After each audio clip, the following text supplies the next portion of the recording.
Unbelievable, man. Congratulations, dude. I can't believe it. 3 sold-out shows at Laugh Boston, and your Netflix movie's coming out, and you're a car spokesman? You're killing it, dude. Dude, I don't want to jinx myself, but I almost feel like nothing can stop me right now. You might want to knock on wood or something. I don't believe in that shit. COVID-19 can be characterized as a pandemic. To unleash the full power of the federal government in this effort today, I am officially declaring a national emergency. Will. You take the mask off. We wear the mask later. Aye. All right? Not right now. I'll follow. Gentlemen, this is Will. This is his first bank robbery. Okay? He used to be a stand-up comedian. Pandemic hit. Things went south. Money's tight. You know how it goes. This is Bruno. This is Gino.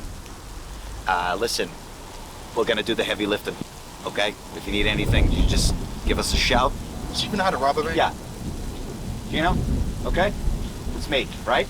If anybody gets any way, snap their fucking neck, all right?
Everybody, how you doing out there? Means the world to see you guys. Thank you so much for coming out here tonight. Let's hear it for Brian and Andrew Del Vope, everyone. Brian Glowacki, Andrew Del Vope, one more time. Great. So, Southie, huh? Who lives here? Make some noise if you live right here. Oh, shit. All right, we got the real peeps in here. Thank you for putting the scratch tickets down for a little while and coming out tonight. I do love living in Southie. So I'm pretty sure, I'm 99% sure this is the first comedy special ever to be taped in Southie. So that's something. That's something. I'm glad to be the one doing it. You know, y'all remember, so if you're from Southie, you know the greatest hobby, the greatest tradition of living in Southie is walking around and looking inside other people's windows. That is very key to the whole... You don't linger. This isn't Brighton. You don't stand and look in. You just breeze by and you're like, how are these people living? Oh, fuck, all right. 1922 in there, I guess. Someone likes the color white. All right. That's what you do. And I feel bad. I see there's a lot of women in the crowd. Make some noise if you're a lady out there. So my neighborhood in Southie that I live in, it's full of bros. It's a male neighborhood, and I always feel bad for you guys. You know, as I when I look in those apartments, I'm like, is this where the women of Southie are waking up on Saturday and Sunday morning?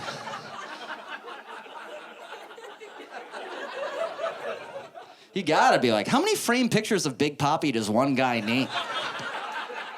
Is that a Yingling sign in the bathroom? Are these Blue Lives Matter bed sheets?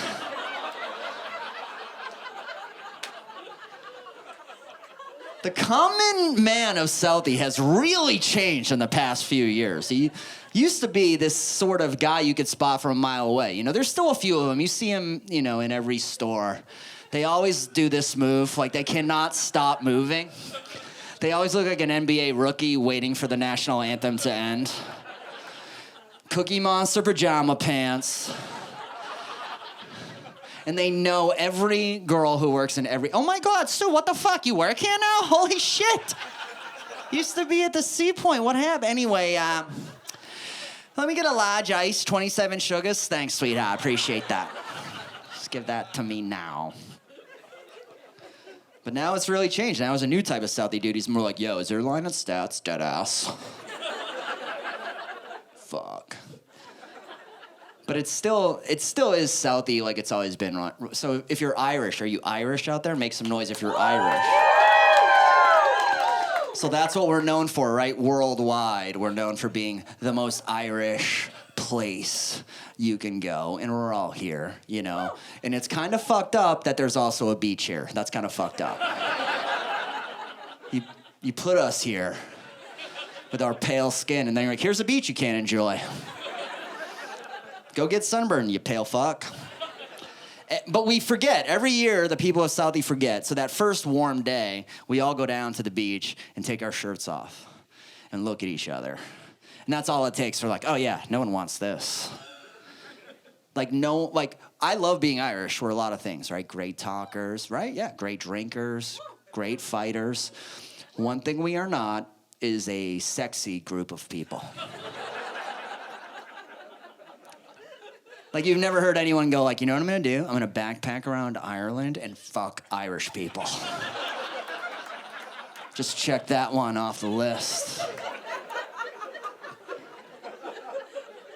Pornhub.com. Yes, I'm pointing at you, sir. Pornhub.com. Free website. 750 categories of adult films. X-rated, okay, on Pornhub. Every race and every ethnicity has a category. You type in Irish 404, not found. You can find the Simpsons having sex with each other easier than you can find two Irish people naked in a room with the lights on being happy. It doesn't exist. All the way back. You can go back to the 70s. Pizza delivery guy ringing the doorbell. Some porn star answers, hello. Top of the morning, damn. I'm here to deliver your pizza. Just covered in drywall and paint. Smoking. Porn stars like, is it a large sausage pizza? No, it's a small cauliflower pizza. Do you want it or not?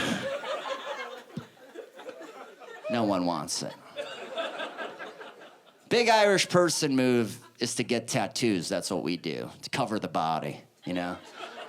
You're like, I look like a piece of paper. Let's throw some doodles on this shit. But we can't even do that right. Other people go into the tattoo part where they see the designs. They're like, oh, I'll take that one, or that one's cool. Irish people are like, none of those for me. I want dead people's names. Memorials to the dead. Looking at me naked isn't sad enough. Think about Grandpa while you're here. Mortality, that's what the Irish like to think about in the bedroom. Years ago, I dated a girl from Medford. You know, that's my fault. We all self-harm in our own ways. It's a rough summer. Figuring some things out. She was Irish Catholic. She had her dad's entire obituary from the Globe. You could tell from the font. Dad's obituary from the Globe here, breast cancer awareness ribbon tattoo right here. I was like, this is the saddest doggy style of my life. I'm tired of all this reading right now. But was your dad an iron worker for 30 years? President of his union? It's a pretty sweet pension, so. We dated for a while. Anyway. School shootings. I'm against them. I don't know about you guys, but I'm totally against them. every time, the funniest thing, someone was like, "You're gonna do the school shooting joke because this is a special and it might be dated." I'm like, I don't think they're going away. I was like, this joke will live on. Although some school children won't. The joke will. Anyway.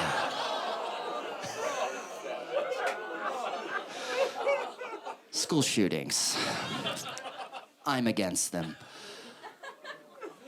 Here's what I hate about today, is that everyone knows that is terrible, but social media makes it a debatable thing. Every time something bad happens in this country, one of my friends goes on social media and they're like, I'm gonna solve this with a poignant status update. Everyone will read what I say and figure shit out. I'm like, yeah, good luck with that. Every time there's a school shooting in America, one of my friends goes online and writes this: gotta give every teacher a gun. Have you heard this one? Gotta give every teacher a gun, give every teacher a gun, they'll stop the shooters. I'm like, have you ever met one fucking teacher? My mom's a teacher. We can't give these wine addicts guns, guys. Are you insane? They abuse every power they're given. They take away recess like it's nothing, guys. Let's say, as an experiment, we gave every teacher in America a gun for one day. Just every teacher gets a gun day, right? I give them 1 hour before they're using it to make the class quiet down. Hour 1, they're like, 1, 2, 3, I will pop one off into the ceiling right now. Johnny, your mom works upstairs. Do you want that? Do you want that? Jimmy, eyes on your own paper. Eyes on your own paper! It's a terrible idea. It's a terrible idea. But it's close to a good idea. Here's the good idea. Give lunch ladies guns. These are the ladies you want. Patrolling the hallways looking for a shooter.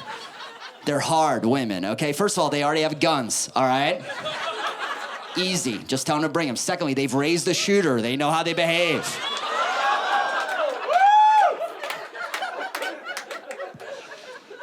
We don't even have to really do it. We can just make the announcement. You know, you got a shooter in the building, you're like, the lunch ladies are looking for you. He's like, I'm fucking out! Fucking out of here.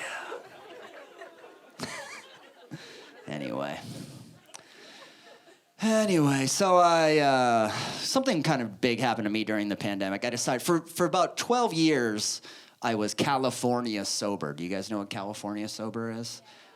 Oh, fucking, some of you don't, though. It means, do you know what it means? It means when you smoke weed, but you don't drink. That's a weird reaction. You're like, I don't care for that. Drink, drink, drink, that's what I like. None of this devil's lettuce for me. Some people go the other way. They just want the lettuce and none of the drink, right? Either way, I like this whole California sober. I'm like, let's do that with everything. You know, you do a little bit of crystal meth, but you don't drink. Alabama sober, baby. But it's, it's a good thing. I'm happy. Well, anyway, so now I drink again. So now I'm Boston sober, which is I drink like 3 IPAs and I drive a little slower than I would have without it. I feel like I've lost something. I voted for weed to be legalized like 50 fucking times, and now I regret it. I'm like, I miss it being my thing. It was my thing. It used to take work to smoke weed. You had to know a guy from high school and maintain that friendship. You visit him at his AutoZone job and just listen to his stories about reptiles and get shitty weed. That was like what you had to do. And now it's like everyone's into weed. All my aunts. Now, I used to be the pothead uncle. You know, every family has that pothead uncle. Where's he go? Every cookout, disappears for 10 minutes, comes back, smells weird, won't take his sunglasses off, pushes the kids on the swings for 90 minutes straight. Now everyone's taking edibles. Now I'm the weed IT guy of my entire family.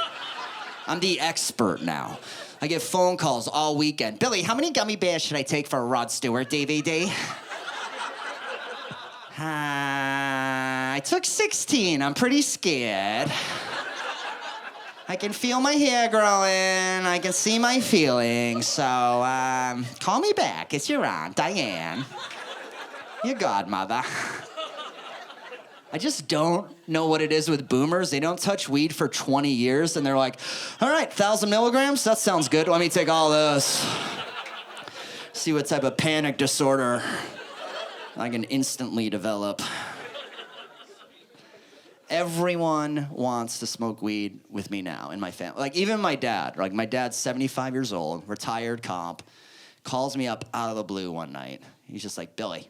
He still talks like a cop. He's like, Billy, I know you got marijuana. I know you got the marijuana. Get the stuff. I'm like, yeah, I do. It's legal now. He goes, I know. Now it's legal. I want to smoke a joint with you. Roll one, bring it over. And I was like, okay. I'm about to hang up the phone. He's like, one thing, thick as my thumb. I was like, what? The joint! Roll it thick as my thumb. That's how me and your uncles used to do it back in the day. We used to drive around Southie high as shit, you know? And I'm like, well, okay, weed's gotten a lot stronger since the 70s. Like, that'll fuck us up. We'll be dead, you know? He's like, I don't care. Thick as my thumb. Hangs with the phone. I'm not arguing, you know? So I'm like, can I even do this? Can I roll a thumb-sized joint? The answer's yes. Took a couple tries and an eighth and a half of weed, but I got it done. It's the biggest joint you've ever seen. Like, I didn't feel comfortable with it. Like, I put it on my passenger seat to drive over there, and the check airbag light came on. When we get over there, we lit it up, and we're sitting there in the backyard smoking it, and I was like, fuck the cops. The fire department is gonna show up. Like, I've never seen so much smoke come off of one joint before. There was a Native American guy 7 miles away, like, what is this guy trying to say to me right now? Smoking with father. Like, it looked like a piece of sage you get ghosts out of a house with. So we're passing this back and forth. Very early, I was like, this was a terrible idea. I don't know if you've ever smoked weed with your parents, but everyone always tells you, like, you look like your dad. You look just like your dad. You're like, if you smoke enough weed, you're like, I do look like my dad. He looks just like me, only old. That's what I'm gonna look like when I'm old. This is like smoking weed with myself from the future. I used to live in that guy's balls. That was my first apartment building. That dude right there. And I could tell he was fucked up because he's all of a sudden he's got like sweat coming down his face and he goes, you ever notice how the tops of trees kind of look like wolves' heads running away from you? I was like, are you fucking okay right now? When have you ever seen a wolf? He's like, in my imagination. I was like, I'm getting something to eat. I'm getting us something to eat. We need to calm down. So I go into the kitchen. I'm digging through my childhood kitchen, and I find Chips Ahoy cookies, you know, and it's heavy. Nothing better when you pick it up and it's full and heavy. You're like, fuck yeah. Getting sick tonight, right? So grab those. I love Chips Ahoy because they took away all the work. You just rip the top right off the fucking thing and open up a cookie trough to stick your face into. And as soon as I ripped that off and the smell of Chips Ahoy hit my nose, I forgot about my dad and all his bullshit. I was cookie focused. It was all I cared about. I'm shoving them in my face like that. And my dad's next to me, and he wants a cookie. And I can tell he wants one because he keeps going, hey, give me one of those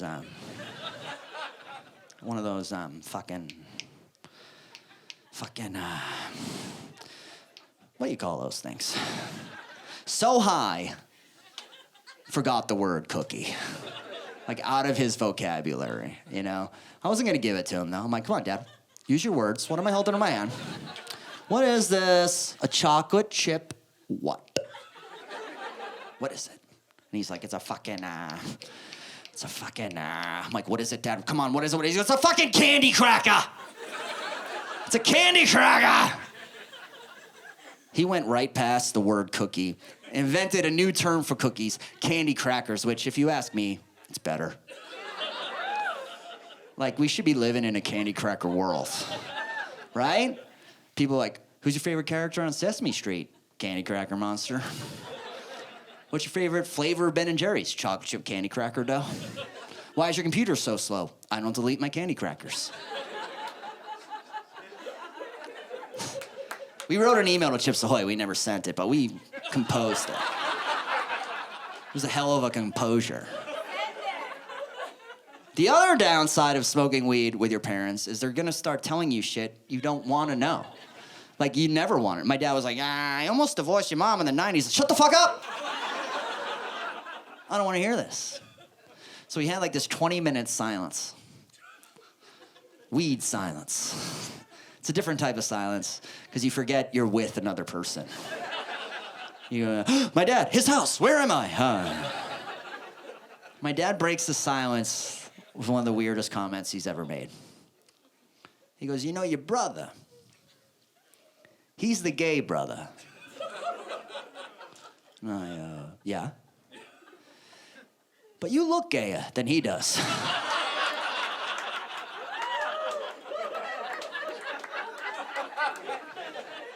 And I was like, what do you mean by that? He goes, you have a gay face. We've always said that about you. Even when you were a kid, me and your mom would be like, if one of them's gay, it's him. And then he ended up being the gay one, so. And I was like, thanks. I don't know what to do with that information, but thank you, right? So I just put that in my pocket for therapy or whatever, or this, and went on with my life. And then, like, a week later, I was having dinner with my brother and his boyfriend, right? And I'm like, I got a story. Duan got a story for you. I'm like, you know what Dad said to me the other day? You know what fucking Dad said to me the other day? He said I have a gay face. My brother's boyfriend goes, I literally say that about you all the time.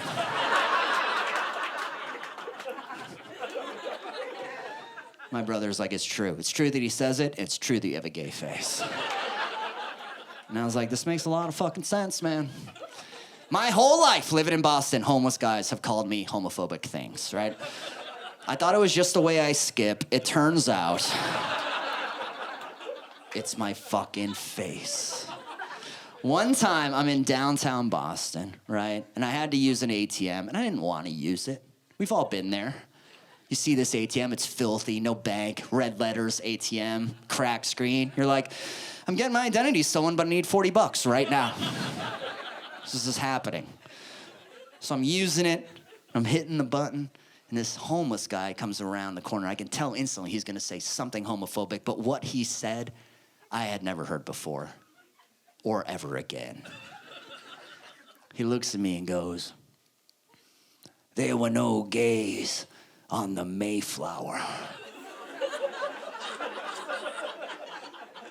I was like, what the fuck are you talking about, dude?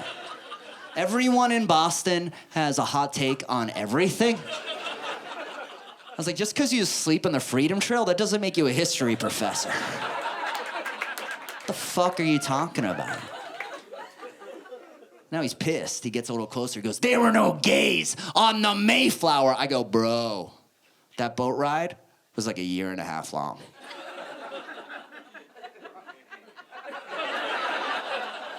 A lot of shit went down out there. Don't be a Puritan. He grabs me by my shirt. He's got his finger in my face like this. He goes, there were no gays on the Mayflower. Finally, I go, buddy, enough, all right? It's 2022. Don't be an ignorant fucking prick, okay? Who do you think came up with the name The Mayflower? It's the gayest name for a boat I've ever heard. And then we kissed for 45 minutes. It doesn't get better. I don't know if you've ever tasted cold soup out of another man's mouth before, but the cheap stuff.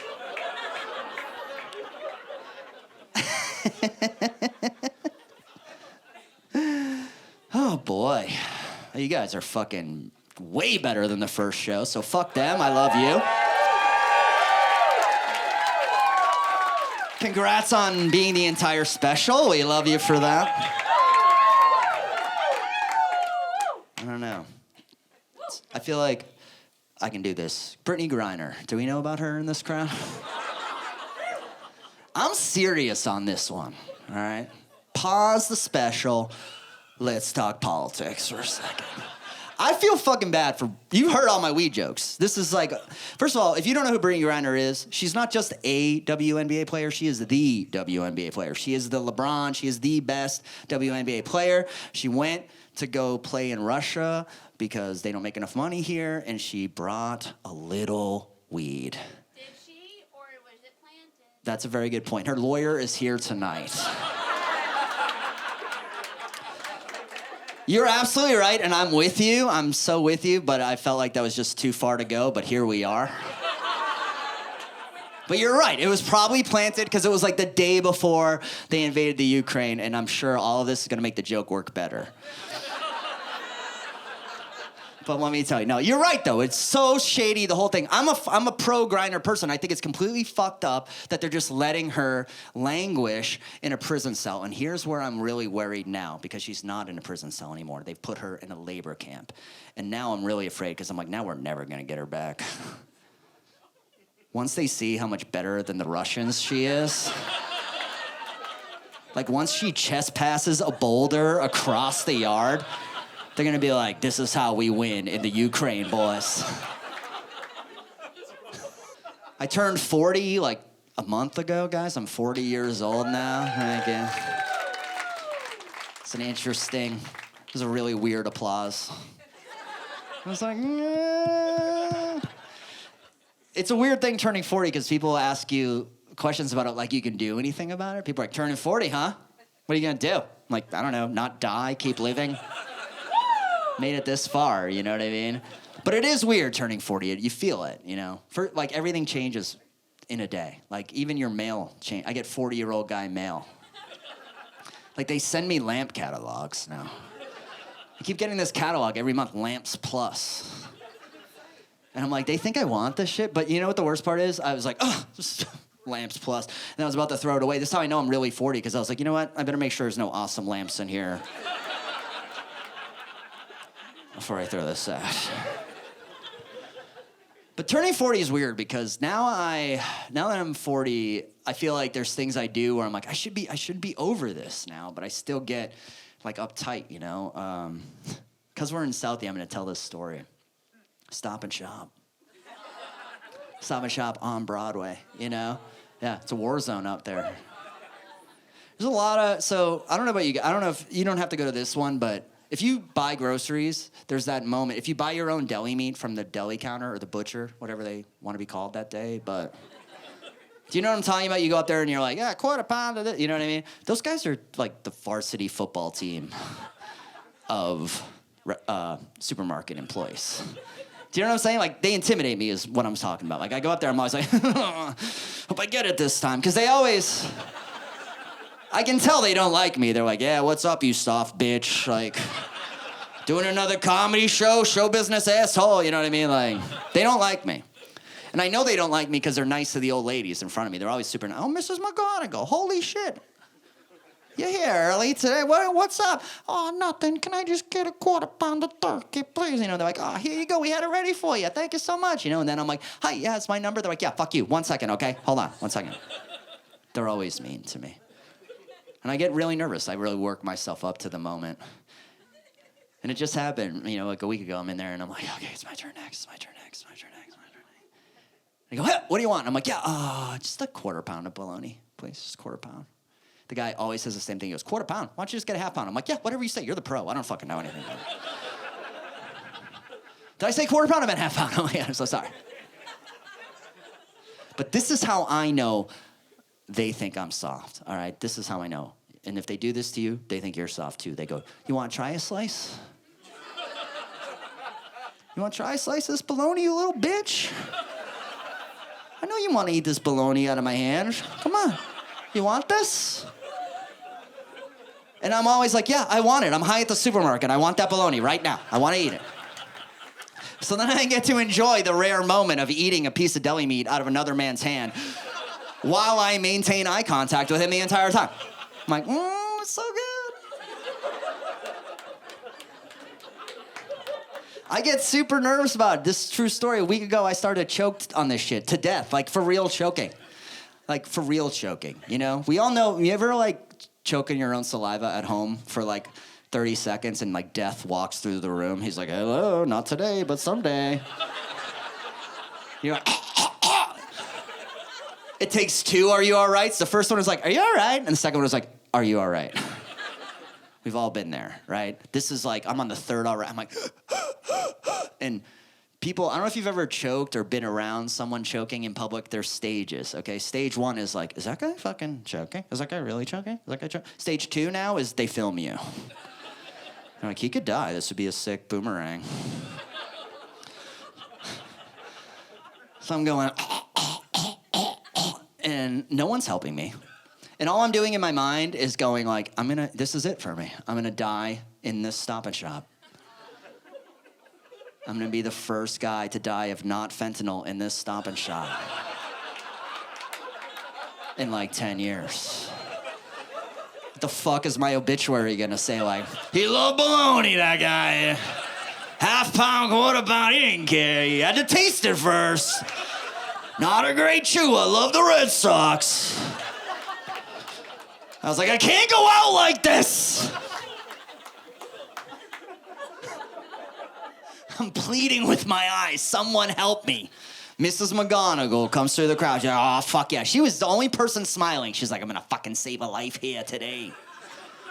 I fucking learned the Heimlich when my husband was sick. I never got to use it. They're gonna put me in the Patriot Ledger. They're gonna put me in the Globe. I'm gonna be a hero. And as soon as she touches me, it turns out I'm more afraid of her than I am of death itself. Because as soon as she laid hands on me, it just came up. The bologna came right out, hit the floor, and we just looked at it. And as soon as it became clear I wasn't gonna die, everyone just went on with their shopping. They were like, oh, fuck this, all right. And it was just me and Mrs. McGonagall staring at this chewed up piece of bologna on the ground. And classic Southie lady, she goes, what is that? What is that you chewing? I go, bologna. She goes, bologna? Not a very grown-up meat. He's like, yeah, sometimes I wrap it up in a piece of cheese and make a little taco out of it, but it's really good, but... And then she goes, what is bologna anyway? And I'm like, it's a deli meat. See the signs and stuff? It's a deli. She was like, I know that, but what is it? Is it a pig or a cow? And I go, great fucking question. I thought they hunted hot dogs in the woods and killed them. But anyway, Southie's a crazy place to live. I love living here. I love all the characters. And it's such an interesting, different place. COVID was really the time you could see that when everyone was forced to stay in their house, you know? That was, like, I didn't know any of my neighbors. Now I know all my neighbors. Remember the glory days of not giving a fuck about your neighbors? They came back. I mean, they're back now, but during COVID, it was like, I hope they invite me over to bang pots and pans so bad. I hope they invite me to a cocktail hour. I mean, lockdown was super brutal for all of us, but especially in the city. I used to go in my little backyard, my little Southie Guantanamo Bay backyard. Just like the size of this area. And I would go back there, just have a moment alone and kick some rocks and think about taking the trash out early. And one day I'm back there, my neighbor Dave, who I didn't really know before COVID, but he wanted to talk about. Dave's new Southie. Dave's a rich guy, owns his house, owns his car, he drives a brand new Audi, he works in the tech industry, right? So I'm back there, Dave leans over the fence, kind of home improvement style, which is something we do not do. And he's like, all chatty. You can tell he works in tech. He speaks like one of those office-y people. He's like, hey, Will, can you pivot from what you're doing for a second, man? Put a pin in that. We'll circle back. I want to run something up the flagpole, see if you salute it, you know? I was like, what the fuck are you talking about, Dave? I got something in my yard I want to show you. So I'm like, literally have nothing to do. So I'm like, I'll go look. So he takes me over to his yard. He shows me in his yard, which is just as small as mine, he's got a chicken coop and 12 chickens. Here in South Boston. Like there's McGillicuddy's nips underneath the chicken's feet. I'm like, I've never seen this. And I was like, Dave, why'd you do this? Why do you have chickens in your yard? And he looks at me and he goes, to save money on eggs, Will. I was like, yeah, say no more, fam, you know? Eggs, every time they scan them, I'm like, when is Big Egg gonna take its boot off our neck? Oh, eggflation. Like it was, no more omelets, hon, you know? I was like, yeah, and then I just went home, told my wife, I'm like, Dickhead Dave has chickens now. And then I just didn't think about it. Put it out of my mind, went on with my life, you know? And then the world opens up again, right? Vaccines, things come back. So like 6, 7 months later, I gotta do morning radio again, right? You gotta get up at like 6 in the morning, and you gotta be there at 7. So I'm not a morning person, I'm groggy, I'm on M Street, I'm fucking in the fog, I get in my car, I'm backing out of my 3-foot driveway, and I hear, but I'm still such a city person that I'm like, what notification is a chicken clucking? Yeah? Did I get Chick-fil-A and pass out? And I'm like, oh, fuck. And I open the door. First thing I see is feathers. And then I lean out and I see there's a dead chicken underneath. Yeah, I felt bad. You know, I'm not a killer. But I am a hit and run person, so I was like, let's get the fuck out of here. But then I looked up and the Nest Cam was pointed right at me. And once you make eye contact with it, you're like, that's the picture they're gonna use on Facebook. You gotta do it. You gotta own it. So I'm like, fuck, I gotta knock on this guy's door at 6 a.m. and tell him, kill this chicken, right? So that's what I do. If you know Southie, it's like my door is here, his door is here, and the whole crime scene is right behind me. So I think it's gonna take him a while because it's 6 a.m. He answers in like 45 seconds. He's got his boxers on, he's frying a dozen eggs. He's like, Will, you're up early, is everything okay? And I was like, no, Dave, everything's not okay. And it was like The Price is Right, only instead of a car, he won his own dead thing. I was like, hey, Dave, see that pile of raw chicken over there? I think that's one of yours, right? And this is his answer. He goes, oh, yeah, that's Kevin Spacey.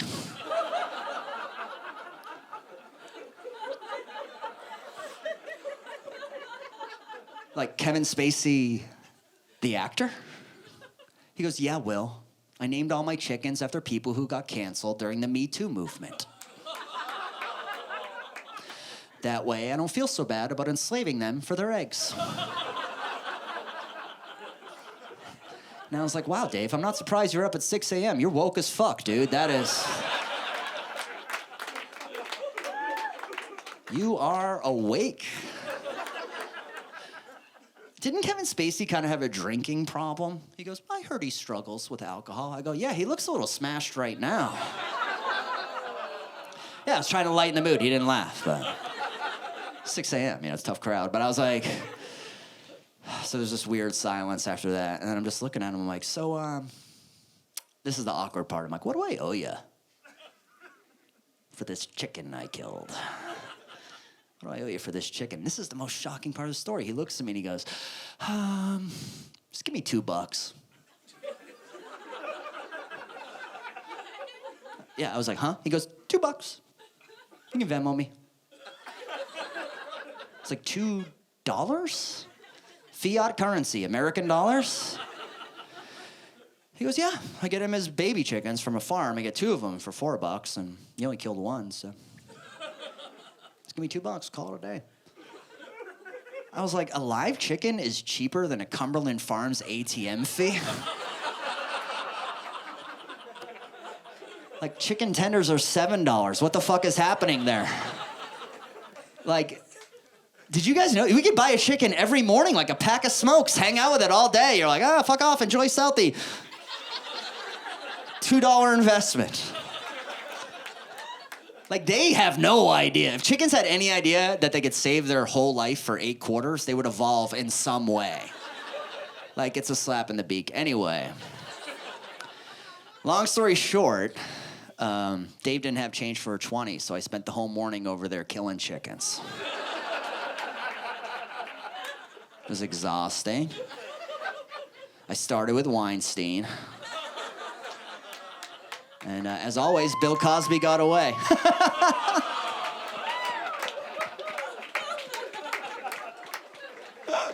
That was the weirdest time to woo in the world, and we all love you for it.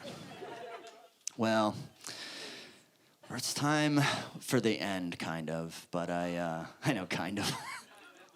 But I don't know, so I am 40, and I am married now, and I'll tell you, I really love it, and I'm happily married. Thank you very much, yeah.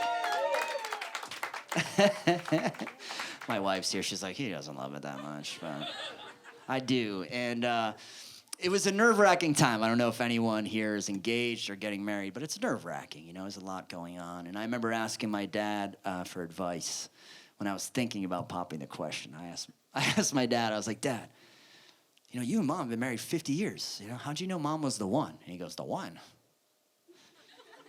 What's that mean? She's the one upstairs snoring. You want to go check it out?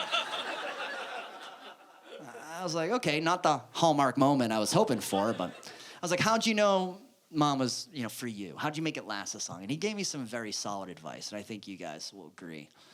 He goes, Billy, if you want to be with someone forever, if you want to get married and be together forever, don't focus on looks. Looks don't last forever. Focus on voice. That does last forever. You'll be hearing that voice to the day you die. Married people are always like, it's fucking true.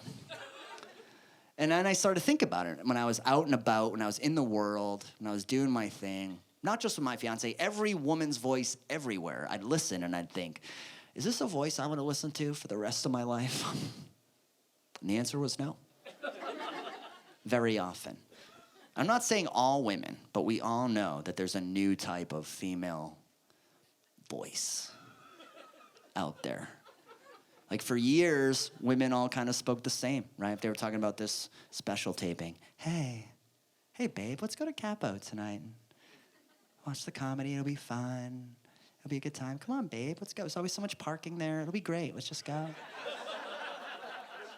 It's perfect, let's go, right? Just like a female voice, right? But now there's that new type of girl voice out there. We all know it. It's more like, hey, let's go to Capo tonight and check out the comedy. It'll be a really good time. And I'm always like, who the fuck is squeezing you right now? Like, where did this come from, right? And I think it starts in high school. Remember in high school when it would be time for the girls to read out loud in class? It would always kind of sound the same no matter what. They'd pick any girl in the class at random. Melissa, could you read chapter 1 from Ethan Frome, please, out loud for the class? Always the same voice every time. The village lay under 2 feet of snow with drifts at the windy corners. In a sky of iron, the points of the dipper hung like icicles, and Orion flashed his cold fires. You're like, thanks, Melissa. No fucking idea what's going on right now. Ethan Frome is tough enough without you narrating, right? Then that same young woman grows up, right? Now she's the maid of honor at every wedding, right? And you got to listen to that speech 6 times a month. Congratulations to my sister Jen for finding her true match. I'm so happy that Brian and Jen met at that Applebee's in Santa Monica. When I look at them, I see 2 beautiful people bonded by love who will always be there with a hug and a beer at the end of a long day. You're like, what the fuck? Like, where's the emotion? It's just always the same, right? It never changes. That same couple could die in a fiery car accident on their honeymoon, and she's giving the eulogy at the funeral. I'm shocked and saddened to be here today, burying my sister Jen and her husband Brian. I'm so sorry they crashed their car on their way to another Applebee's in Rancho Cucamonga. I literally hope they're in heaven right now. And I can't believe they're dead. But I guess sometimes that's just the way the candy cracker crumbles. Thank you guys so much. Thank you very much for coming out. You guys are nice.